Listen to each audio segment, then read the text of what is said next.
பற்ற வைத்த மோடி, பதறும் ஸ்டாலின். எதிர்க்கட்சிகளின் இலவச திட்டங்களை பற்றி மோடி வெளுத்து வாங்கியது புள்ளி வைத்த கூட்டணியின் தூக்கத்தை மொத்தமாக கலைத்திருக்கு.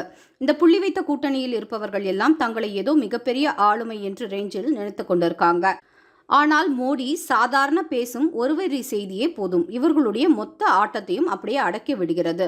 இந்த எதிர்க்கட்சிகளின் இலவசங்களை பற்றிய அறிவிப்பால் நாட்டின் உட்கட்டமைப்பை பலப்படுத்த வேண்டிய நிறுவனங்களே தயக்கம் காட்டுவதை குறிப்பிட்டு மோடி பேசியுள்ளது அரசியல் களத்தில் பரபரப்பை பற்ற வச்சிருக்கு. மோடி அவர்களோடு அண்ணாமலையும் சேர்ந்து அவருடைய கருத்தையும் பதிவு செய்ததால் ஸ்டாலினே ஆடிப்போயிருக்காரு. பாஜக என்றுமே இலவசங்களுக்கான எதிரி கிடையாது.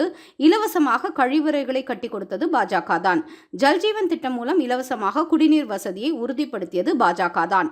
மருத்துவமனை, சாலைகள் என்ற அடிப்படை கட்டமைப்புகளை வலுப்படுத்துவதும் பாஜக தான். கொரோனா காலம் தொடங்கி இப்போது வரை ரேஷன் கடைகளில் இலவச உணவுப் பொருட்களை வழங்குவது பாஜக தான்.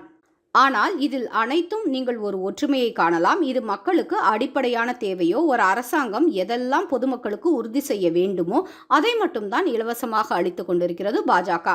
மாறாக மற்ற விஷயங்களுக்கெல்லாம் மக்களே செலவு செய்யும் அளவுக்கு அவர்களுக்கு போதுமான வளர்ச்சியை கொடுத்துள்ளது பாஜக.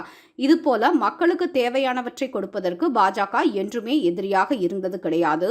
ஆனால் தேவையில்லாமல் மக்களை சோம்பேறித்தனமாக்கும் இலவசங்களுக்கு பாஜக என்றுமே எதிரிதான்.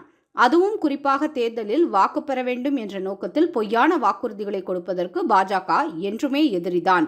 ஸ்டாலின் போன்றோர் எவ்வளவுதான் புலம்பினாலும் பாஜகவின் இந்த நிலைப்பாடு மாறப்போவது கிடையாது. மக்களின் வாழ்வாதாரத்தை ஒரு அரசு முன்னேற்ற வேண்டுமே தவிர இலவசங்களை கொடுத்து கொண்டு சமாளித்துக் கொண்டிருக்கலாம் என்று நினைப்பது நாட்டிற்கே பேராபத்தாக முடியும்.